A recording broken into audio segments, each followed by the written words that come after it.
গতকালকে আমাদের এলাকায় একটা ওয়াজ মাহফিল ছিল, যেখানে প্রধান বক্তা হিসেবে ছিল আবরারুল হক আসিফ ভাই। আসিফ ভাইয়ের ওয়াজ মূলত সবসময় ফেসবুক, ইউটিউব আর বেশিরভাগ সময় টিকটকে দেখে আসতাম, বাট আজকে একদম সামনাসামনি দেখার অভিজ্ঞতা হয়েছে। সো ভাবলাম আমি কেন একা ওয়াজ শুনবো, আপনাদেরকে একটু শুনাই সাথে করে। সো আসিফ ভাই ডিরেক্ট একদম মঞ্চে এসে বসে যায়, যেখানে প্রধান বক্তার আসন ছিল সেটা বরণ করে নেয়। এরপরে আমি গিয়ে আমার মাইক্রোফোনটা সামনের দিকে লাগাইতে চাইলে উনি বলে যে যেখানে মাইক্রোফোন রাখা আছে সেখানে লাগাই দাও, ওইখান থেকে সাউন্ড কোয়ালিটি ভালো আসবে। সো আমি ওখানে লাগাই দিয়ে চলে আসি ব্যাক। এরপর একদম সামনে সারিতে বসে একদম মনোযোগ দিয়ে ভাইয়ের ফজিলতপূর্ণ আলোচনা আমি শোনার জন্য রেডি হয়ে পড়ি। দুই সাইডে এত পরিমাণ ক্যামেরা ছিল আর সামনে এতগুলো মাইক্রোফোন, যে মাইক্রোফোনের ঠেলায় ভাইয়ের ফেসে আমি দেখতে পাচ্ছিলাম না সামনে বসে থেকে। যতটুকু বুঝলাম যে এইখানে শুধুমাত্র কথাই শুনতে হবে, ফেস তেমন একটা দেখা যাবে না। ফেস দেখতে হলে দেখতে হবে ইউটিউব, ফেসবুকে। যাই হোক, কথার বেশি না বাড়াই, মূল আলোচনায় চলে আসি। মেইনলি ভাই প্রথমে কোরআন থেকে বেশ সুন্দরভাবে তিলাওয়াত করে, তারপরে কোরআন থেকে বেশ কয়েকটা টপিকে কথা বলে। বেশিরভাগ সময় কোরআন থেকে আলোচনা করছে, কিন্তু কিছু কিছু সময় ইয়াং জেনারেশনকে মোটিভেট করার জন্য কিছু কথা বলছে, যেটা আমি আপনাদেরকে এখন শেয়ার করব। মানে আপনাদেরও মোটিভেট হওয়া উচিত আর কি।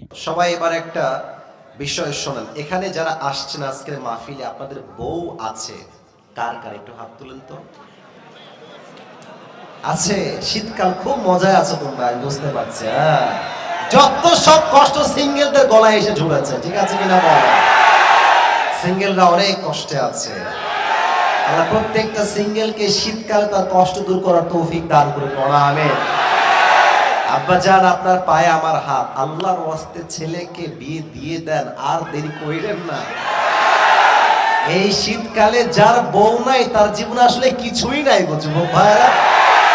প্রত্যেকটা বাপকে আমি পায়ে হাত রেখে বলছি, স্লোগান হবে একটা, আমি বাপ তোকে বিয়ে দিব, আমি হালাল চাই, আল্লাহ জমিনে আমি হারাম নিয়ে বাঁচতে চাই না। যুবক ভাইরা, বাপের কথা কি বলবো, সব ঝামেলা হচ্ছে মেয়েদের ভিতরে।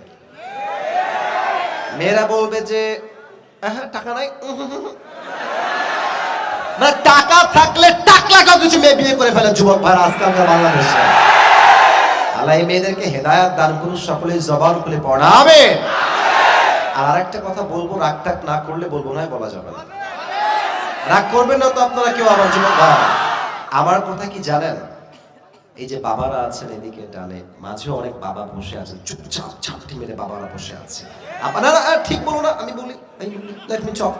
আব্বাজান, এই যে আপনি কথায় কথায় করেন, এই পায়ে দাঁড়া, ইনকাম কর, 1 লাখ কামা, তারপর তোর বিয়ে হবে। আব্বাজান, আপনার কথা বলি, আপনার ছেলেকে আপনি বিয়ে না দেওয়ার জন্য যদি আপনার ছেলে রাজশাহী গিয়ে পার্কে প্রেম করে বেড়ায়, প্রত্যেকটা ড্রাইভার কিয়ামতে আপনাকে বহন করতে হবে। আব্বাজান, আপনি বিয়ে দিয়ে দেন, বাপ তোর কি লাগবে, 1 বছর আমি তোকে দিব, যা 1.5 বছর আমি তোকে দিব, যা তোর যা লাগে আমি দেওয়ার ট্রাই করবো। তুই নিজের পায়ে দাঁড়া, ট্রাই কর, ইনকাম কর, ব্যবসা কর, জব কর, বাট বাপ তুই হারামে যাস না, হারালে থাক জীবনটা ভরে।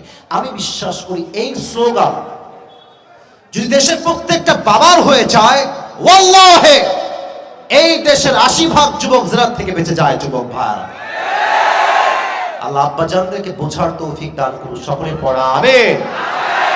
আর যারা মেয়ের বাবা আছেন, আপনারাও ভালো হয়ে যান।